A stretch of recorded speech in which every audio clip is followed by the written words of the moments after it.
Welcome back, loved ones, to Maker's Bar. It's your guy, Seth Garu Baxter with Maker's Bar, where we're creating 1 million leaders today for tomorrow. Today with us, as Maker's Bar continues to lean into its political sphere, I am honored to have who I have found to be a spirit animal of mine. She is a joy and a pleasure and an intellect. Not only that, but she has been elected had several positions in Canadian's government. She is Foreign Minister of the CMSW, former MLA for the Cheshire Rocky-View Strathmore, former Deputy Leader of the UCP. She is a musician, a teacher, a keynote speaker, and an entrepreneur. I'm extremely pleased to have with us today the Honorable Leela Aheer, ECS. Maker's Bar audience, please make her feel welcome. Leela, thank you for being with us today. Hey Seth, how's it going? It's so nice to see you online again. I hope I get to see you in person one day. We are going to make that happen. I can't tell you, I shared off camera, but you just bring such a smile to my face. And I think this is one of the things I hope to continue to bring, is that leaders and advocates who are joyous and passionate in what they do, but can just bring a smile to their face, even though we have to talk about extremely serious issues, of which I'm just so pleased that you are one of those leaders. So thank you again so much. Thank you, Seth. I'm honored to be here. Absolutely. Leela, if you wouldn't mind, explain the ECS after your name. Yeah, so it's EC, and I think it's ECA. I'm sorry if it says ECS there, but it means that you're on the Executive Council of Alberta. So the province that I'm from is Alberta, and I was a minister in this government. So it just it's a designation of being a minister in this province and being actually a part of government. So in the Westminster model in Alberta, it's the ministers that actually form the government, and we are the ones that bring the laws and legislations to the land to be debated in the province of Alberta. So I was just hugely privileged to be a part of that. Absolutely. And a minister in Alberta is the equivalent to what position here in the States, just for some of our people so they can get the what their positions are, similar or dissimilar. So within your states, you have governors, right, that lead the state. So in Canada, we have something called a premier of the province. The premier is elected through a general election every 4 years. And then the premier is usually part of a party. So for example, in my background, I'm part of a conservative party here in Alberta. And so the premier then picks her cabinet. And she is, or in my case, it was a male, it was Jason Kenney. And he ended up picking, so when they pick their government in the United States, the governor would have a cabinet around him or her, right, in order to be able to create state law, which is different from the federal law. So that's what we do. We have certain parameters around provincial law.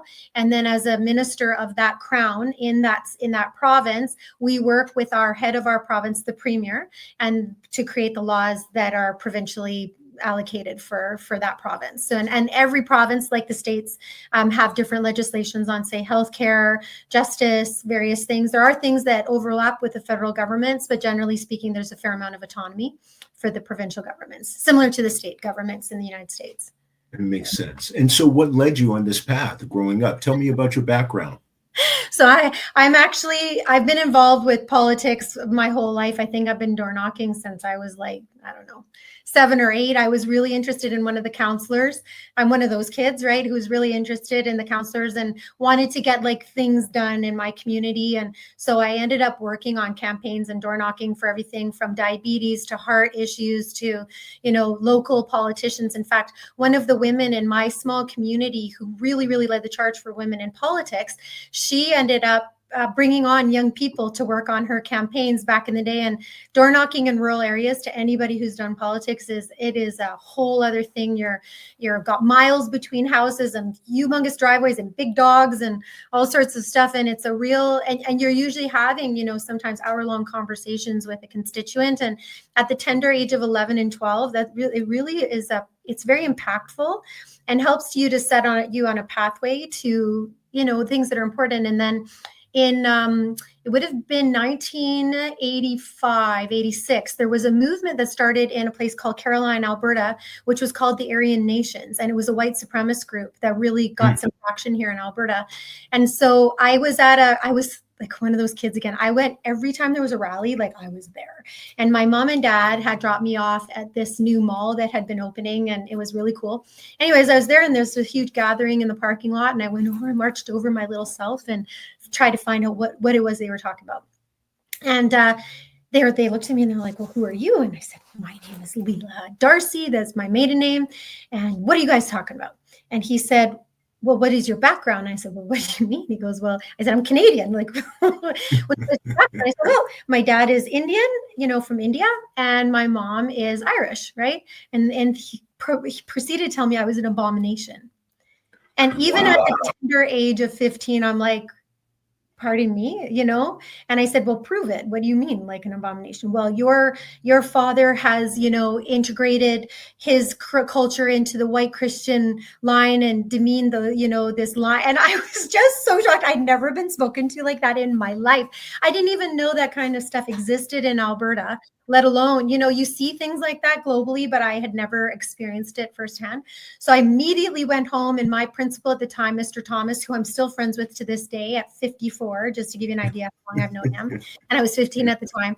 And I wrote to him and I said, look, we need to talk about racism, and we need to talk about this white supremacy movement. I said, this community is full of Italians and Polish people and India. Like, I was the only person of like color technically at the time from the Indian perspective, but we had, it was a huge multicultural area, like rural areas are, right? Because a lot of new families move to these areas and, start their lives there. So anyways, he allowed me to take up a lunch hour to talk about this with the grade 10, 11s, and 12s. And I think the cutest thing I ever heard when I brought up racism, like one of the guys put up his hand and he said, are you talking about car racing? Like, it was so wow, far from their minds of, anything. And I just thought it was, looking back on it, it was such a sweet comment in a day where there was probably lots of, overt and maybe even, undermining things that may have been going on in our cultures, but it was just a different time. I honestly believe, Seth, you and I grew up in one of the best times in the world. I do too. I agree completely. Yeah. Completely. Yeah. And so that became sort of a really strong beginning point for me to activate along certain lines. And I became very, very involved. I took political science in university. I was really disillusioned because that was during the Kuwait War, and Canadians are huge peacekeepers. We punch way above our weight in peacekeeping. And so we were in that, not as a war, but as a peacekeepers. And 2 Albertan men actually shut down the gas wells that were lit on fire at that time. I mean, these were rock star people right from our province, only people who knew about gas wells that had been lit on fire at that time. And a lot of the professors and people at the universities that we were attending were, I don't know, there was just no patriotism, which is something I've always really admired about Americans. And, I just felt, again, at that time that I needed to make a stance about women's rights, about, what it was that Canadians were, how we were impacting the world with the way that we go into something. We don't go in to fight. We go in to learn about the people, to try and advocate for a peaceful negotiation, to learn about how it is that we can participate. We're not trying to change people's values or impose our will on people. We're trying to elevate democracy and create democracies in the world. That's always been a really front running issue with Canadians, Canadian peacekeepers. It's a very proud part of, I think, our heritage for as young as we are. So that was kind of my entrance into that. And from then on, there was just no going back. I became a musician. I was a very, very active and very, I don't know, I loved the space because I think artists are sometimes ahead of the political sphere. Quite often we're talking about the issues before they become an issue. I think that's true. I think that's very true. Yeah. So it just became a real labor of love. And then you're involved in your community because you're teaching and all those kinds of things. And then that sort of led into my actual political life where I had a position. But yeah, that was my pathway, I suppose, for in one method. There's probably 1,000 other things I could talk about. That's the most obvious one. Well, I want to get back into that, but I'd like to circle back. Were your parents particularly political? No, not really. I mean, my dad, who's from India, he came in 1963. My cute dad is such a patriot. Like, he came into Canada from India in the middle of like the coldest winter with no clue what it was going to be like. And him and 6 of his friends that were all from India, different places, he came in as a chemical engineer and was accepted into University of Alberta, which is in our provincial capital in Alberta and Edmonton.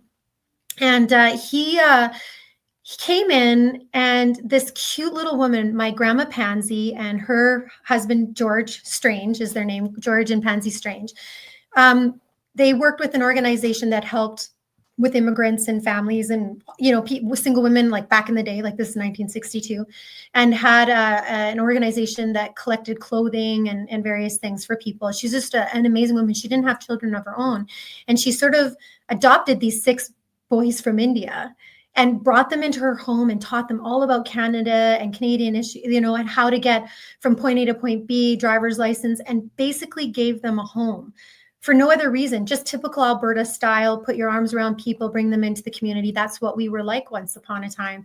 And from that moment on, he got this introduction into Canada that was really wholesome and real. And, he came in as a vegetarian and, hadn't seen this level of snow or coldness and just adapted right away. He played bridge. He joined a choir, which evidently, it ended up leading him to meeting my mom, who was also a musician. This little, red-haired white girl, from Edmonton, like my dad, who is like beautiful color of dark chocolate, and my little Caucasian mama with freckles and red hair. Can you imagine in 1969 the two of them strolling down the street getting married?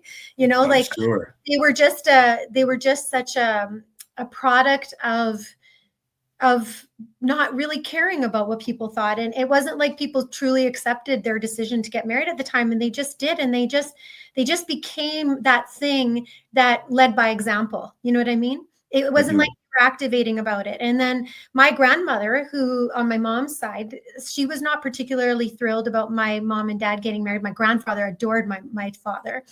But my grandma had my son. If you ever meet my younger son, it's like my grandmother staring through his eyes. He has her stormy gray eyes. And my grandmother loved me so much. Like, I can't even begin to tell you. I used to stay with her every summer, and people would ask, like, how's this your granddaughter? Like, she doesn't look anything like you. I'm like, I totally look Mediterranean, at least, if not Indian. And she would tell this whole story, and she was just so proud of who I was. And it may not have happened for her in this way had my parents, not gotten married. And even my Nainama, which is my maternal grandmother in India, when my mom came, if you can imagine her first trip to India with me, I was 2 years old. She's riding on the back of the moped with my younger uncle, with my dad's younger brother, smoking a cigarette and sitting like totally not Indian girl, and they just saw this like little redhead blow in with this like amazing, and they fell so in love with her, Seth. Like, my Indian family, like my dad comes from a family of 11. They just scooped my mom and me up, and we've been loved. And I go back to India like 2 or 3 times a year because I'm addicted to my family there and the part of the world that I come from there. So I'm always trying to learn. So, yeah. And now I'm curious. So what created this passion? Was it when you at the younger age became politically involved and you just got the bug to get in politics? What do you figure was the linchpin that really said, I got to be involved in politics the first time you decided to run for office?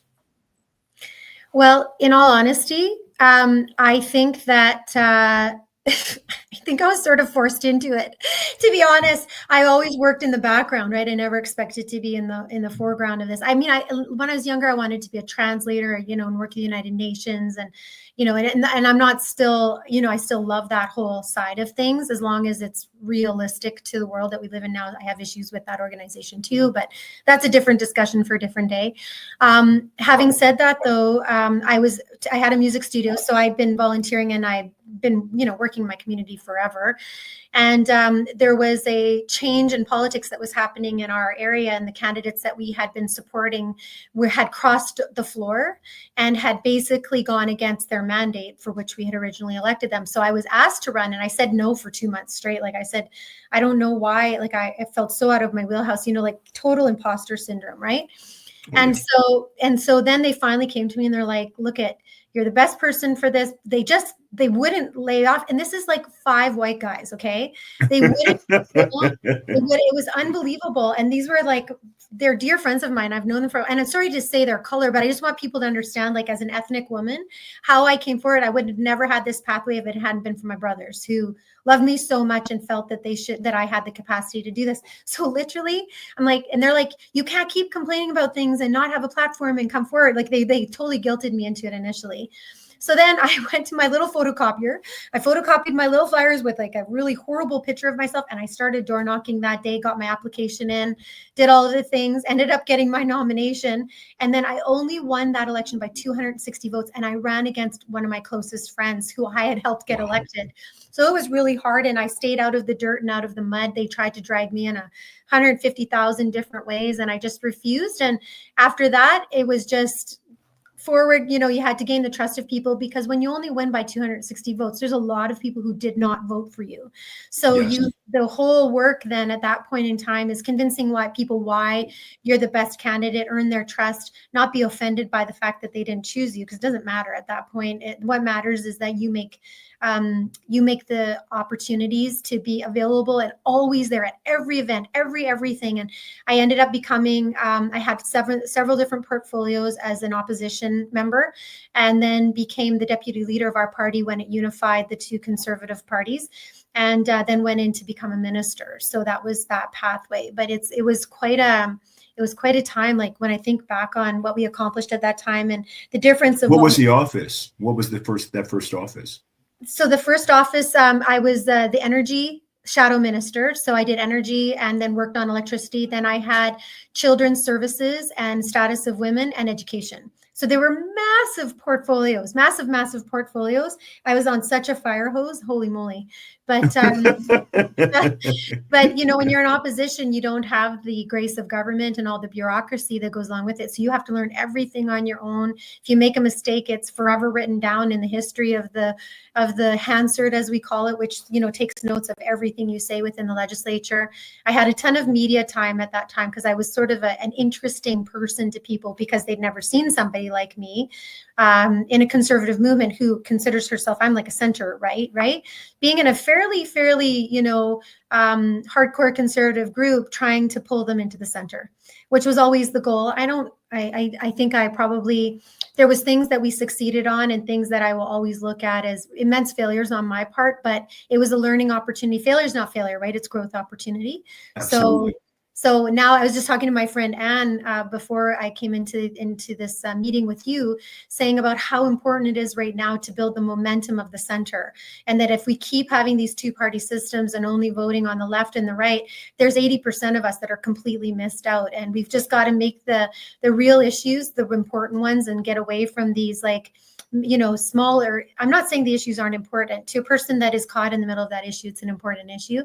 But we have to start thinking about the greater good and building communities and putting people back together, faith, all of these things that I think are just lacking in our capacity to be able to really look at each other as whole human beings versus, pointing fingers and calling each other animals and terrible and this and that. And I'm just tired of calling people names, quite frankly. I'd rather just.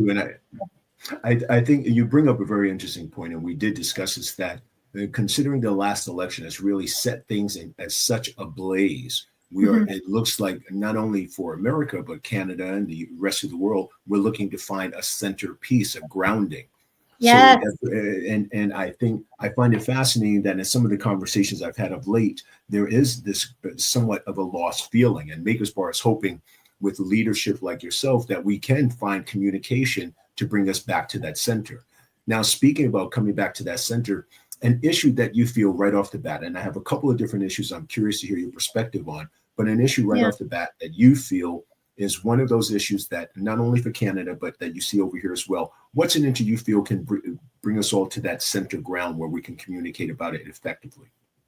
Well, just thinking about what's been being said about, taking Canada on as the 51st state or something like that. Like what a waste of precious time to be able to talk versus you got to watch out for those who seek to divide us, right? Because, and I'm not just talking about President Trump. It's happened consistently throughout various groups, various parties. Nobody is immune to this particular thing. He's just more vocal about it than most, but it creates more gaps we become weaker, right? In that position. And so divided leadership is like, it's a distraction and it pits neighbor against neighbor. And I would have to say that for me, that's probably one of the most pressing issues right now, because real issues go unaddressed, right? And that's not the Canadian way. Like, we respect inclusion and fairness, and we partner, and it's guided us through difficult times. And, we're known around the world for our compassion and our quiet strength. We bring people together. And that spirit in Alberta, and I would say in Canada, runs really deep. We show up for each other. We help each other through tough times, despite which party we run for. Like, I can tell you, I have friends across the aisle everywhere. And, and I've always believed that the good parts of us believe in building people up and not tearing them down. And I mean, the other issue that comes along with that is the question I would ask you, Seth, is, do you want to live in a peaceful society? One where your children feel safe and your neighbors feel heard and you feel valued. And I mean, that's what I fight for every single day. And I value Canadian values of kindness and accountability and, a courage and a future that builds, bridges, not battlegrounds, because we can lean into each other. And I think that there's nothing you can't achieve as neighbors, good neighbors, if those are your value propositions. And so, I think that, I'm a daughter of an immigrant father, and my mom's a third generation Canadian. And I think we need to look at the wealth that immigrants bring to our communities, but we also have to understand how it is that we are best able to manage that. And I think pointing fingers at immigration laws is really lazy. I think there's certainly a value proposition in talking about what's in the best interest of that, but just saying and pointing at immigrants saying that that's the problem is a really lazy way of dealing with the fact that our countries have not applied for, but haven't applied or implemented appropriate policies and ideologies around how it is that we bring people into the country so that they live their best lives and are contributing in the very best ways. And it's very difficult policy. It's difficult to make those decisions. But, I think that if that's what we're going to lay our that's at the feet of our policy, I think we lose way more than we think we gain. And if you look at women and families, I was just telling my friend Anne, I'm a natalist. I believe in having children, lots of children. The societies and our governments don't support families as much. And this is a left-right issue. It's not, and both sides actually agree with this, which is really interesting, is that community can't be built if we don't have children around. How are you supposed to learn about chaos and understanding and adaptation if children are not part of everything that we do, and if the supports are not there within our communities to raise strong families, whatever your family looks like? I mean, we talked about your family and your massive family and all of that, but the community that's within your family, that community alone with your massive family build something that is spectacular. And you of all people could, you'd probably agree with me about how great having a larger family is. And, you need my third issue would be collaborative leadership.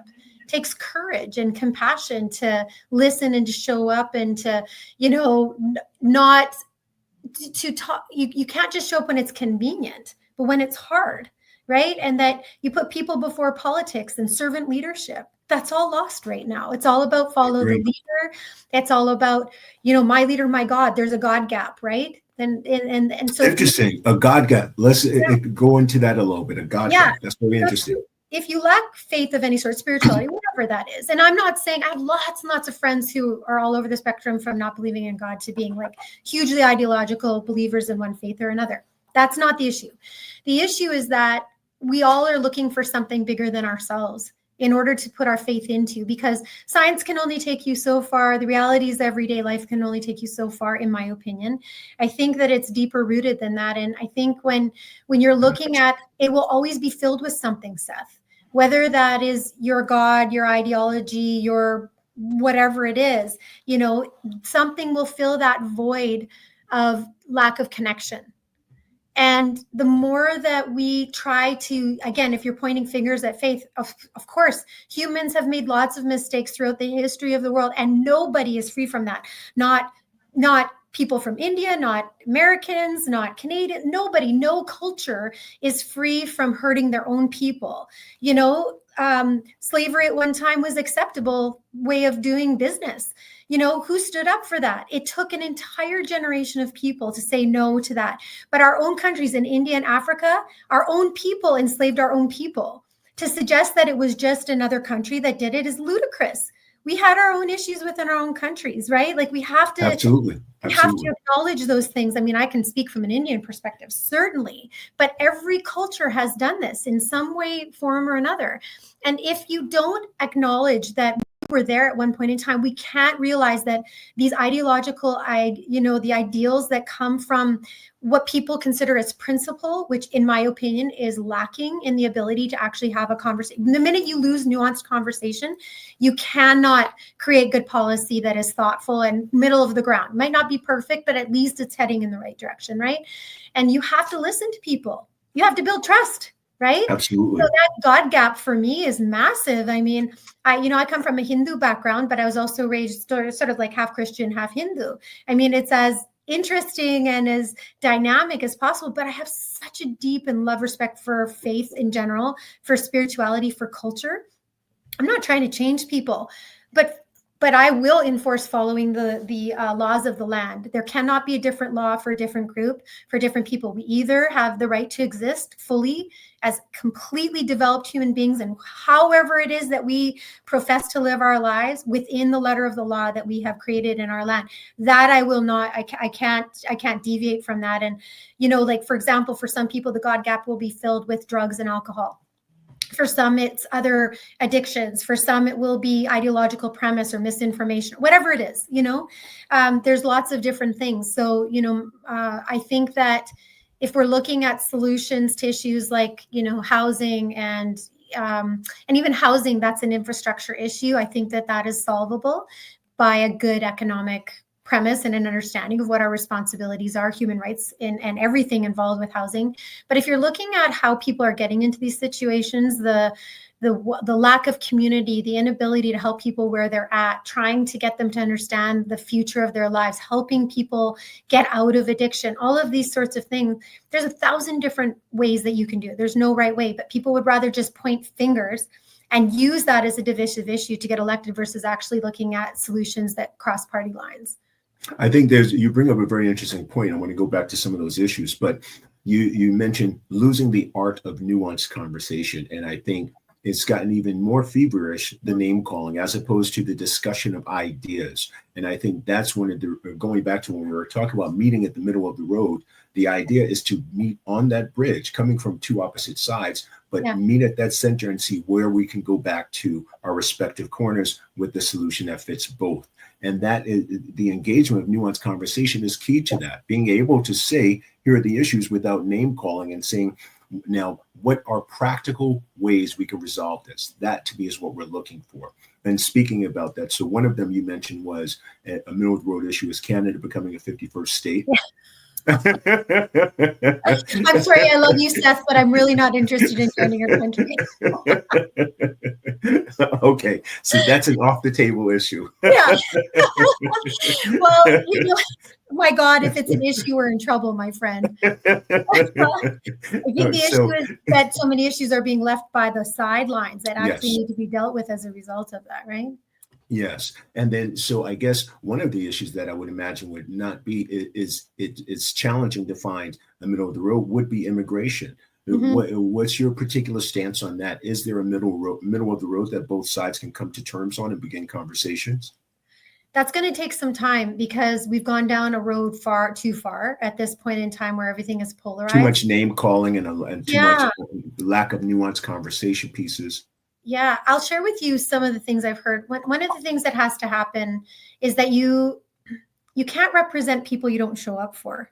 Do you know what I mean? Like you have to do town halls and cultural engagement and youth roundtables, people with special needs, neurodiversities, like all of these folks that are sort of maybe left behind and only get heard when there's an activism behind it. But when you create partnerships and have real grassroots leaders where there's true democracy, I think that you make things more accessible and then your political barriers come down. And that's part of the problem is that it's become such a polarized issue, right? Versus actually looking at there's so much positive that immigration brings to, and countries like, United States, your population is larger than ours, but in Canada, to suggest that immigration is the problem we're not having enough children, first of all, in this country to have enough people within our own borders. But what ends up happening is that the policy, I think it's actually a policy issue where my friend was saying this to me earlier, you're kind of set up to fail, right? Versus actually being set up for success. If you're like in Canada, and I can just give you examples here, right? So for example, there was this huge, like, come to Canada, we were seeking immigrants to come and all this kinds of fantastic, ideas. But then you have doctors, nurses, professionals, people, economic immigrants. I'm not talking about refugees or others. That's a whole other discussion. But economic immigrants, selling their livelihoods, coming to Canada, getting the okay to come into Canada, then guess what? They can't get their professional designations. So they're in survivor jobs like cabbies and, working in, in caring, like back jobs that aren't even close to their professional capacities that they have done, and then aren't able to move forward and end up becoming part of the system, I don't mean to be in welfare state, because a lot of them are working really hard and paying taxes and all of that, but a lot of them end up falling off that cliff. And then you can imagine the children that are raised in those situations fall party to all of the other stuff, right, that comes along with not even being able to enter into the middle class, right? So if you look at that and you're creating barriers where there don't need to be any, you've already stopped that progression and that success. So people can't get into housing. And then you have all these great programs. Canada has great programs for that first year. And then there's this huge cliff, massive cliff, where people are literally falling off the cliff because funding ends, this ends, there's no support. What age is that? If you don't mind me asking, what age is that? Would that be 18 or after 21? Yeah, for a while in Alberta, for kids that were in the system, it was 25, and then it was moved down to 21, and then 18. I'm not sure I agree with all of that.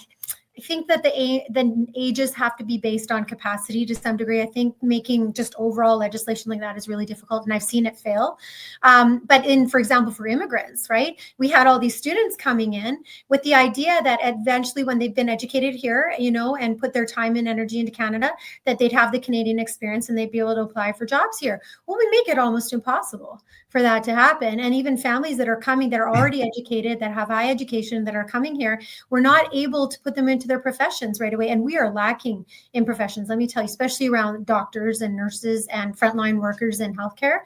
We need those people, but we're sure where the pathway is so hard and the barriers are so hard, Seth. And I know in the United States, like we have one young lady that we really want to come to Canada. She's a public health worker. Public health is what she's doing her master's degree in. She's come from the streets of India, literally managed to overcome all of that, is getting her master's degree in the United States for her public health, and cannot, like, she's trying to get her H-1B, right, to be able to stay in the United States. It's been so difficult. And now with the new legislation saying that you can't ever get a green card ever again unless you're bringing, what is it, $5 million of equity? Yes, that's the new 5 million. Yeah, I'm sorry. I didn't realize that $5 million made you an academic or made you smart or made you obviously you have buying power, but that doesn't necessarily put you into a strategic place to build a country, right? You're one person with a whole lot of money. I just don't see how that's building the well-being of a country that was built on principles of hard work ethics and get her done attitude, right? That goes, it flies in the face, in my opinion, of all of the things that built our great nations from the ground up. So that's my opinion. I think that there's certainly a reasonable discussion to be had in the amount of immigration that happened over the last few years and whether or not that was appropriate. I think I can honestly say, based on the roundtables that I have held, especially in cultural communities, immigrants that are here now that are anywhere from, 5 years ago to as long as my dad, they get frustrated that when they came in, there was certain supports, but you had to get to work, you had to do all these things. And, everybody was able to get to work and find their jobs and all these things. And they don't understand why people were just being let in willy-nilly when it was not easy for them to make those applications back in the day. So immigrants, in the sense that they're Canadians now or applying to be Canadians, they're not necessarily behind really open and loose immigration laws. They want those immigration laws to mean something because their immigration meant something. They've worked hard for that.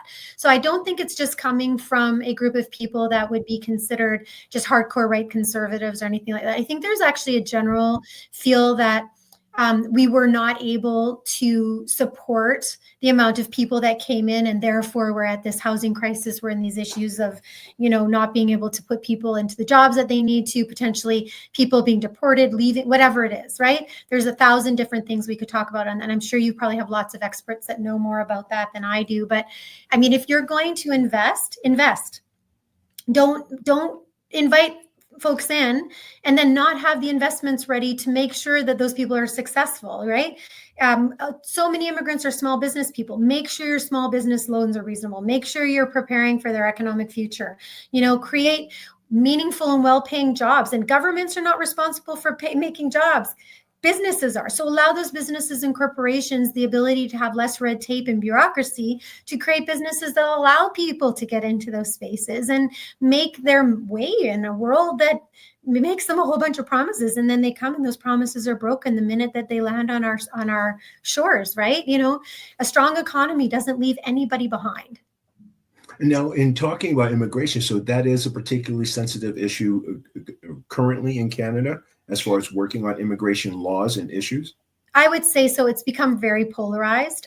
We had, unfortunately, there's no really sensitive way to say this, but we've had governments that have been not vetting people that are coming. It's different when you're coming in as refugees. That's a whole other ball of wax, because we're dealing with folks that are coming. They didn't want to leave their countries. They're coming as a result of necessity. And I can't tell you how many people that I know are refugees that are incredible, participating, active, beautiful members of society, and God bless them for being here and what they had to give up to come to this country and helping this country grow. So that's a different discussion. But we have some very, very concerning folks that were allowed into Canada without appropriate vetting. And what ends up happening, Seth, is that multiculturalism is such a beautiful aspect of who we are, but under the umbrella, or over, depending on how you look at it, the umbrella of multiculturalism, there has to be a desire to be Canadian, whatever that is to you. I can't define it for you. My version would be different from my friends, but there has to be an overwhelming want to grow a country that you're part of, to be part of the solutions, to be part of the development of that country. That's what was missing in all of this, in my opinion, is that when I hear people saying how horrible of a country Canada is and how terrible we are and how racist it is and all these, I'm heartbroken, absolutely heartbroken, because that's not the country I know. We have issues. I'm not saying that those issues don't exist, but we've always been really good at being able to help our community members and really getting behind people and helping them to fix those situations, right? But when you're defending issues that are happening in a different country on Canadian soil, which have nothing to do with Canadian laws or anything like that, it's okay to have the discussion. Obviously, people have friends at home and family that they're concerned about, and there may be a place for our federation as a Canadian government to get involved as a democracy, as a country that believes in democracy and helping to forward democratic rights across the nations. Again, I think we punch way above our weight for that. But to allow in any way for issues of other countries to impair or impede the capacity for Canadians to grow, I think it's inappropriate. And I'm a patriot that way, in the sense that while I believe in the right to have freedom of speech and have these discussions, and freedom of speech is difficult, it means we're going to get into nuanced conversations, hopefully, about all of these things. Because we can't have a nuanced conversation about it, everything kind of just goes under the carpet, and people will make these pieces of legislation and nobody understands where it came from. And it seems so polarized and so completely anti-Canadian. And we're all sitting there going, what the heck is going on? This is not the country that I know and understand. And a few people are making those decisions, and the average person is just trying to make it through this difficult time in housing and affordability and all of the other things. And you can't grow community when your first line item under there is to not like that person because they're different than you. So that's very interesting. I'm very curious what your other stance is. I want to throw out some other political issues or topics and see which ones are near and dear to your heart, or what your particular thoughts are on them. Healthcare in Canada, what is it good or bad? We hear a number of different ways. Oh, go to Canada, it's better health insurance. And then you also hear, no, it's horrible health insurance. You politically, where do you stand? Healthcare in Canada. I have two sort of parallel things that I'll say. I completely support universal healthcare. I think that at the core, it's the right thing. Having said that, if you're looking at, like today I'm in a holistic hospital. I'm in a holistic clinic where my friend, brings babies into the world with other methodologies other than what goes on in a hospital, for example. But her businesses and others like hers are not supported in a typical healthcare system, even though if you look at Indigenous rights and Indigenous health, Indian, Ayurvedic, other spaces, there's a tremendous amount of data and really good information around how we can combine, regular scientific hospital work along with, traditional methodologies of healing, and how important that is, again, for the spiritual side of us, for healing, right? And I think the system, like, for example, in Alberta, we have only 4.3 million people in our entire province. Our province is massive. We have 4.3 million people, and we spend $24 billion on healthcare, 24 billion on healthcare, and people can't access the systems appropriately. We are short on doctors, nurses. There's 12 to 13 hour What's wait. causing that?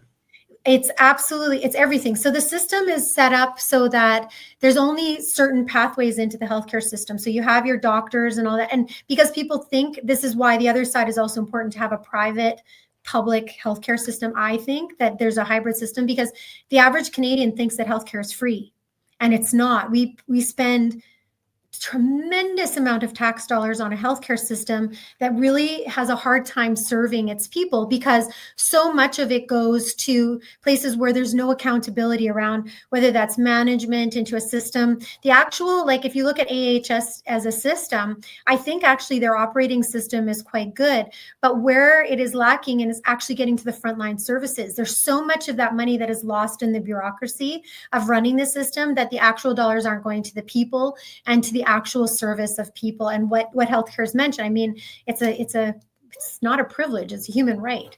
So I'll always defend the public system, but we need to expand, right? So if there was a hybrid system where we could look at how it is do we bring in traditional forms of healing, other kinds of healing that really, really help to supplement, more normalized, I guess, types of healthcare, for example, I think that would, you'd be really changing the way, and to be able to advocate for yourself. Like I mean, I'm working in genomics and AI now. I'm so far out of my depth in so many ways, but after 8 months, what I've been realizing is that we have a lot more information that is accessible to us, but nobody has it, because advocating for yourself takes away from the entire premise that everybody knows more than you.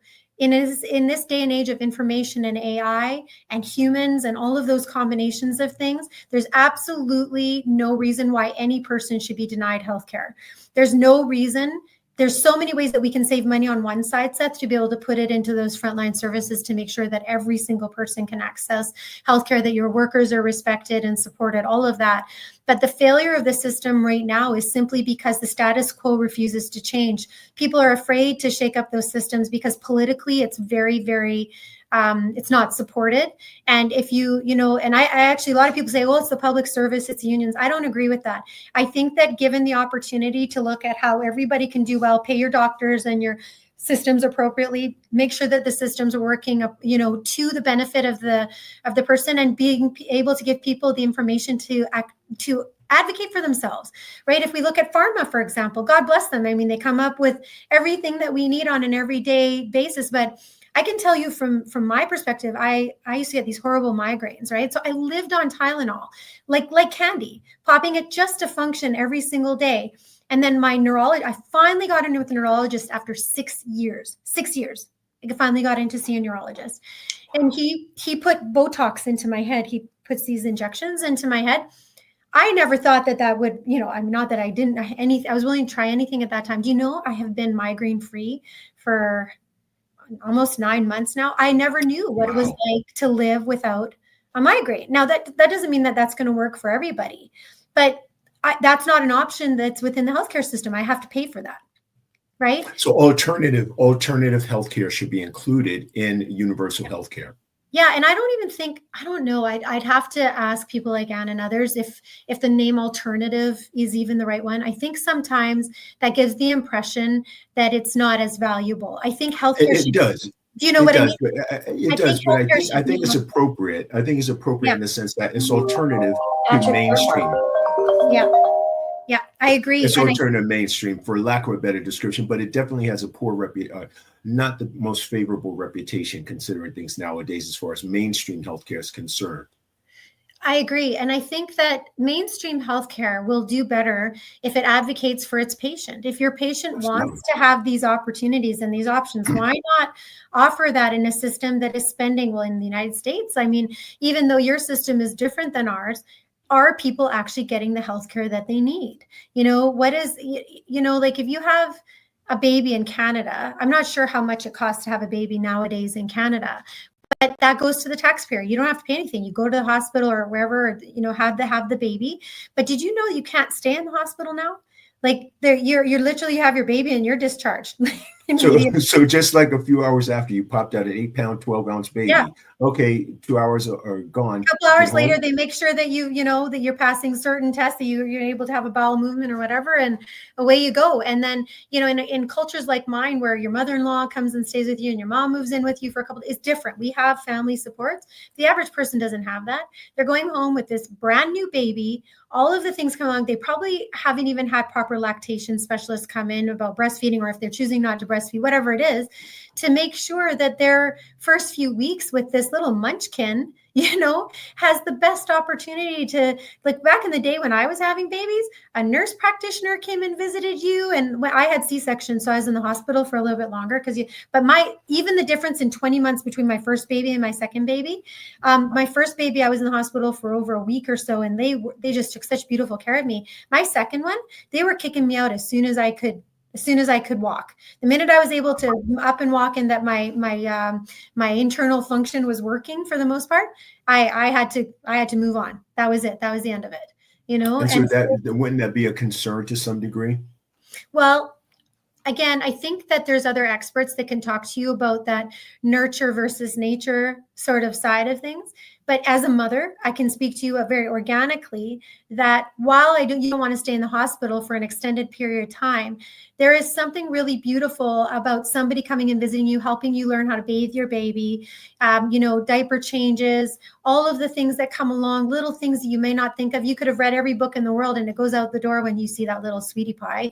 And, you know, or if you're having postpartum or anything like that, which, you know, I've had several friends that went through severe postpartum, and I don't even know some days how they were standing. And if us girls, if our tribe hadn't been around them, you know, it would have been brutal. And there's thousands of women every single day that are suffering all by themselves because community is not considered an important part of raising children anymore. It's insular. It's this house and this house and this backyard and this, you know, right? You know, and it's no longer just it takes a village. It's a different perspective. I'd like to get to some of these other issues too. Tell me about, in short, these next few issues. Education reform. What are your thoughts on that? Oh boy, this opens up a whole can of worms, but I'll try. Let's do it. Okay, so we got caught as a government here in trying to do a curriculum reform, which just failed miserably. And 90% of it was because we didn't consult enough. If you look at what the issues are in Alberta and Canada, you'll see smaller classes, increased funding, mental health supports in schools, you know, inclusive education, all these kinds of things. And we forget completely about the ABCs and the 1, 2, 3s, as it were. And I don't mean to oversimplify it, but along with all of the things that we deal with nowadays, like anxiety and, you know, mental health issues, English, like we have so many kids in the schools that don't speak English at all. So you can imagine for these poor teachers, they have these complex classrooms with all of these kids, some that are coming from, you know, countries with war, some that are coming in with almost no English, some that are coming in from mental health issues, abuse. They've got 2 parents working all the time, so they're on their own. They need after school food program. I mean, just massive amounts of complexities within these classrooms. We need to listen, Seth. And every classroom and every teacher is going to be different. But I'll tell you, the average teacher right now, by the 5th year, they're completely burnt out, right? If you look at the education system here in Alberta, especially at the secondary level, when teachers are becoming teachers, guess how many courses they take on kids with special needs and neurodiversities? I was very curious. What is it? Like it's 1 course, right? And 1 in 5 kids is diagnosed with somewhere on the autism spectrum. So you can imagine what it's like, and then on top of that, we just reduced funding in this province for kids with special needs and EAs. It's just ridiculous. I mean, my younger son is autistic, and had he not had the services and the ability to go through what he did for early intervention when he was little, he would not be the man he is today. He's a 26-year-old rock star. He has broken every barrier, and I owe all of that to the province of Alberta. I owe all of that to being in Canada, all of that to his support workers, our community, our village that raised my son. I started musical theater programs so kids could get used to my son and his quirks and all those things. And as a result, he does musical theater to this day and is like such a bright star in the middle of this, in the musical theater community in Alberta, but I mean, I'm an activist, so I just didn't take these things sitting down, but the average family may not have the capacity or the energy, to do what I'm doing. And nor do I expect that by any stretch of the imagination. But if one thing government is supposed to do is to take care of vulnerable people, that's actually our job. Absolutely. And the second thing, most important funding is into education. The most important is it. So education needs to be continued to be funded. And and it's not necessarily more money. It's how is that money being spent? Right? Again, our teachers are actually really well paid in Alberta, I think. I mean, they may disagree with me, but I think that there's a good pay structure here for teachers. However, as compared to the United States pay rate for teachers? Yeah, I would say so. Yeah. But the thing is if you don't feel valued, you could get paid $1 million and it's still not going to be enough because you're being micromanaged, or your students can't learn to think critically, right? All of these kinds of things. Like it has to be meaningful. You have to, as a legislator, lead with empathy, because that role for creating the curriculum falls on our shoulders. It's a huge privilege, and that shouldn't be an ideological perspective. That's something that you have to handle together as a community. Now, facing your community, specific key issues that plague your community, what would those be? I would have to say, like in my community was a lot of manufacturing, building, agriculture. Bringing business back. Business backgrounds. Yeah, we've got a lot of, and I would have to say infrastructure is a huge part of it. Energy, right? We want those energy corridors across our country and to reduce interprovincial trade issues within our country. And Trump has really shown us that we need to up our game here. In Canada, if anything, the next government that is here needs to build, right? We need to build infrastructure, corridors, oil and gas pipelines across the country, water, making sure our natural gas can leave our country from our two ports of entry in the Pacific and the Atlantic, and avoid the United States altogether for now, so we're not so reliant on the United States. And I mean, hopefully this will be rebuilt, but I'm just saying in the interim, this is an amazing opportunity to unify our country. So I think that Alberta, because we are resource province, we have the third or fifth largest oil reserves in the world and third largest in North America. And we have such responsible resource stewardship here in this province. We are as good as it can come. In fact, everybody should have Canadian oil and gas in their tanks. No other oil and gas should go into anybody's tanks other than ours. We pay our workers well. We have huge environmental policy. We're upstream, downstream, thoughtful about how we do it. We've changed our policies. Our particulate levels from 1970s to now have almost completely disappeared. We're not putting emissions into the air. We have carbon capture. We have so many opportunities. There are companies in Canada right now that can crack plastics at such a level that they burn at such a high level that there's almost no emissions, and it's a liquefied. That's incredible. Yeah, liquefied materials that can go into pipelines in order to move, oil and gas across borders, and then that can be pulled out and used again. It's just amazing what's possible in the types of innovations that are possible. I think in Canada right now are major issues across this nation. Housing is another one that's solvable with good economic policy, in my opinion. And you have to, and addiction. Addiction is on the rise at this point in time. And there are lots and lots of root causes of that, but we have to figure out how individually we deal with people one-on-one and how we get them out of those situations. Because do you remember once upon a time, Seth, it wasn't about, obviously you always want to help people who are addicted and work around that. But do you remember once upon a time it was like, oh, we caught this bad guy with this many, yes. What is it called? Keys? Was that what kilos of cocaine or marijuana? And remember, it was like, yes. Yeah, we caught that guy. We're going after this drug ring and blah, blah, blah. And it was like everybody was on side with getting the bad guys. What happened to that? Now it's all about, well, if there's needles lying around and your children step on them, we can't do anything about that because, we got to worry more about what's happening in that, that the area where people are needing to be able to take their drugs in a safe place. I 100% agree with that. I'm not saying that we shouldn't have safe consumption sites or any of that. It's absolutely a part of what is necessary. But if children are stepping on syringes and drug dealers are allowed to be around in a place where we're supposed to be helping people overcome that, there's a problem, Houston. Absolutely. Absolutely. Houston, there is a problem. And I'm very curious, what is the drug epidemic? I know here it's fentanyl. Well, I think we have a lot of different issues. I would have to say fentanyl is certainly, and I would say, I think methamphetamines is a huge part of what we're going through here. I think that cannabis is a gateway drug, but that's because, my husband is a recovering alcoholic. So I think alcohol and cannabis are both gateway drugs, but that's just me. I'm not saying, those are both legal now. So, who am I to say? But I think that just because it's legal doesn't mean that it's good for you, right? So That's true. I think we have to be thoughtful in our approaches to both of those things. Can we, at the same time as saying that how lucky we are to have these opportunities, can we actually show that we have the capacity to do things in moderation? We're not teaching that. We're teaching that the excesses of the world are the way that you want to be versus enjoying a glass of wine, right? And the pandemic really, really showed our true colors on these things because there was so much depression totally and yeah. So I think that, we could have a longer discussion around addiction, mental health, where I think things need to go with that.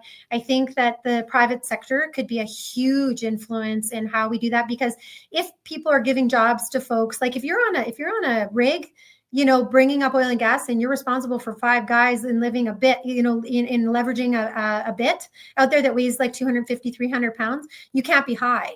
And I think it's reasonable to do drug tests for people who are going into those spaces.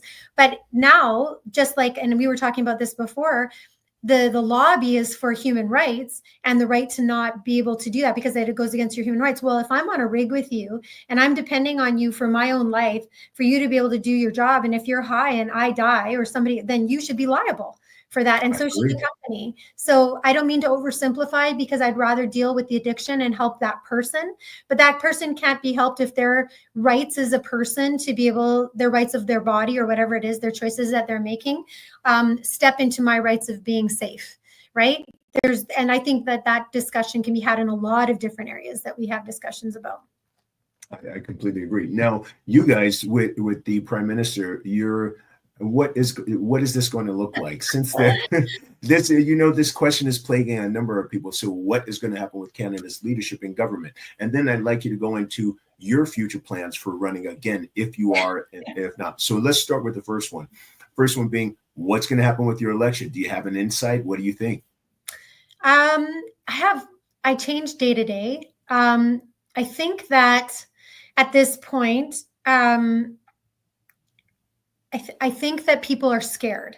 I think what happened generally is that when Trump came to be the president in the United States, and don't get me wrong, I'm not anti anybody. And I think that there are reasonable things that are happening that I thought were good. I just think he tends to go too far on some of those issues. But having said that, I think sometimes you need somebody to come and shake things up. And so that those of us that feel like really strongly to stand against something, you have a reason and a mission to help change those policies. Even if that person's wrong, at least they're stating it out loud. I'd rather know any day authentically where a person stands, even if I viscerally disagree with that. Having said that, Trump unified our country in a way that none of us as politicians here in this country helped unify Canada. Oh my God, unbelievable. So much so that the Liberal government at this point in time is taking on conservative policies.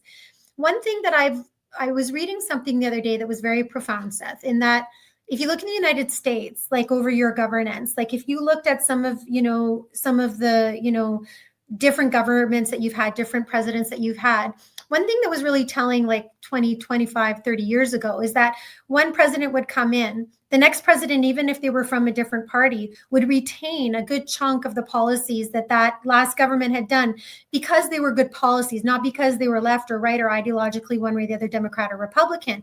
It had a good sense of understanding of economy, whatever it was, soft issues, more economic issues, energy, whatever policies, right? Environmental policy. You could see that there was a bridge between those two governments that wasn't too far to be crossed, where policies could be brought over. And once upon a time, we had that in Canada too, where, a liberal or a conservative government, you could go to dinner with the guy across the aisle from you and talk really openly about your differentiation. I mean, I did that when I was in opposition. There was my friends in government on the NDP side, which is our Democratic Party, right? Who I'd go out for dinner with, because 90% of the stuff we agreed on. And there was, I would even say, less than 10% where, we kind of disagreed on, and then maybe some things where we viscerally disagreed, but whatever. There was a commonality for the betterment of our population, of our people, of resilience, of building up, building each other up, not knocking each other down. And this last 10 years, the politicization and polarization and the populist stuff on both sides is just like, and you know what? They're winning. The dividers are winning. Unfortunately, and that's part of why I love when you said about us coming together, because I think we have to look for issues where we can begin to build in that centerpiece and come back to a moderate frame of thinking. We can have extreme ideologies that are separate one from another, but I think we have to start at the center and work our way out to see those things which unite us are greater than those things which divide us. And I think the right now the atmosphere is screaming for unifying and looking to say which leaders are going to do that. That's one of the reasons why I'm so excited having you on here. You're one of those leaders that I feel has voices, even though it's for Canada, but it speaks to our leadership as well, that we must find issues that connect us, or not only connect us, where we both can say, we agree that this needs to be addressed primary. This is a priority for all of us, and start from that way. And thinking that way, as far as issues that are uniting, are you looking to run for office again? Will you ever do that? I know you're a CEO of another company that does some other things, but I'm very curious because your voice is extremely needed, a voice that's calling for unification. Are you considering running again, or you're done with politics as far as being an elected official? I think politics is done with me.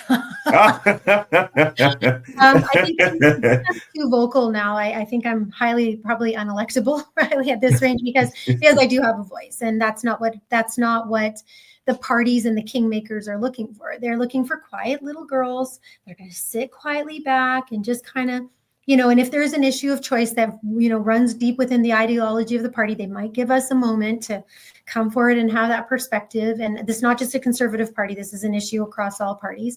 But here's the thing, Seth, is that I'd rather be a community voice. I'd rather be, right now, I'm not saying it's out of the picture. I mean, there may be a point in time where I have the capacity, or people think that I'm a valuable enough person to have at that table. If that happens, my goodness, I would never turn down public service simply because I feel so privileged to be part of that.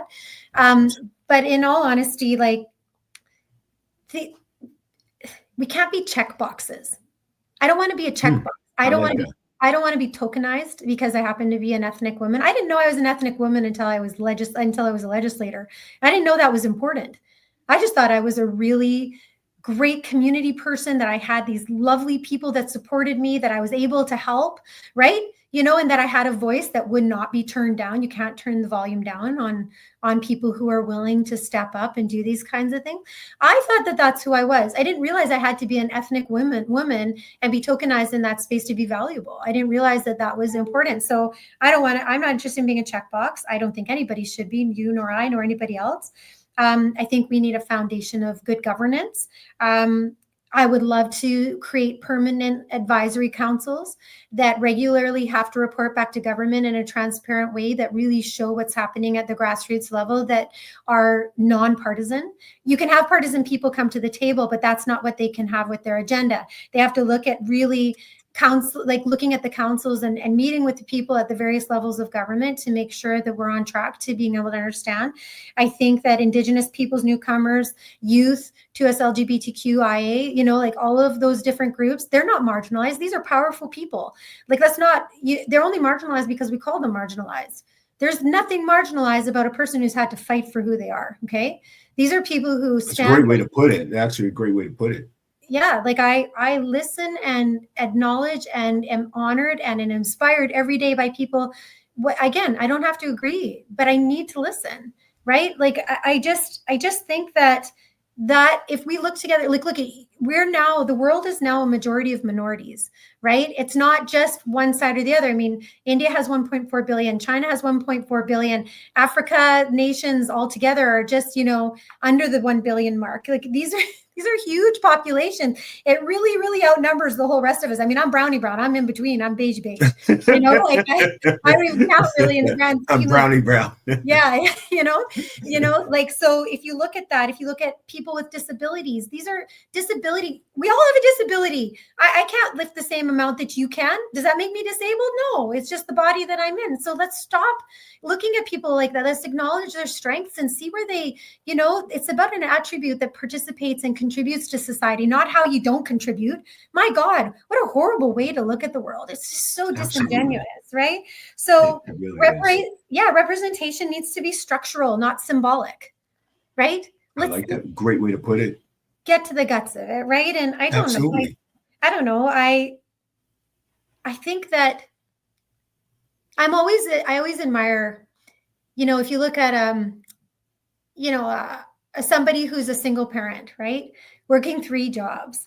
They're a newcomer, dreaming big, coming to Canada, hoping to remove stigma of cultures and cultural things that they may, drag along with them as they're coming. And, I carry the stories of these resilient people in my deepest parts of my heart. And the resilience of those people every single day inspire me to hopefully become a better person and a better advocate. And I'll tell you, Seth, I'm not backing down. I believe that this middle of us, yeah, I believe that this middle of us has the power, but we have to stop voting along the margins. We have to demand better. Like in Canada, where's our middle? Where's our center? The 79% of us that want to vote there have no home. None. 0 home to vote in. And I think that's extremely important. Yeah, I'm not going to sacrifice my vote for an ideological premise, especially when that party won't even allow me to run in the first place. It's ridiculous. And that's where I think we're going to be looking for. That's where people are asking for now. Where is the center? I think a good portion of people come from a conservative center and social liberally. Sure. I think that's a good portion of that. I think we're running out of time a little bit today. We have a great deal more that we haven't covered because you have a great deal on women's health issues I'd like to get into. We share a love and a complete admiration for the autistic community and our involvement in that. I really would like to invite you back so we can get into some of those other issues as well, and some of your thoughts as far as some of the other political topics. So I would love to have you back, in addition to our side conversations where you have me smiling completely all day and I could just listen to you talk as a wonder. So I really would like to have you back. The Honorable Leela Aheer. We'd love to invite you back. And my breath, Seth Baxter, what a privilege to meet you. I can't believe we met on LinkedIn and that our friendship has become like overnight. It really has. Beautiful thing. I really has. You and love you so much, my brother. And I can't wait to have another chat with you. And thank you so much for making time for me and making me feel so loved and welcome on your program. You are I have open arms for you anytime, and I can't wait till I get up there. I know we're going to probably have our next interview before I get up there, but I love you and I appreciate you. Thank you for your work. Thank you for sharing your son with us, because there's a great story in there that we didn't get to share because he's a superhero to me as well. Honorable Leela, he really is. Leela, we thank you so much for sharing your leadership when you were in leadership and what you're currently doing now. Makers Bar will always have open doors and an open line of communication for you. Thank you so much. Now, before you go, where can people reach you and get in contact with you to learn more about you and your political run and experience and things that you're getting involved with? Where would you like them to contact you at? The best place to catch up with me is on LinkedIn. And if you follow me on LinkedIn, you can send me a message anytime. I'm really good at getting back at my messages, as you know, because that's how we've communicated. Yes, indeed. Yes, indeed. And my email is also on there.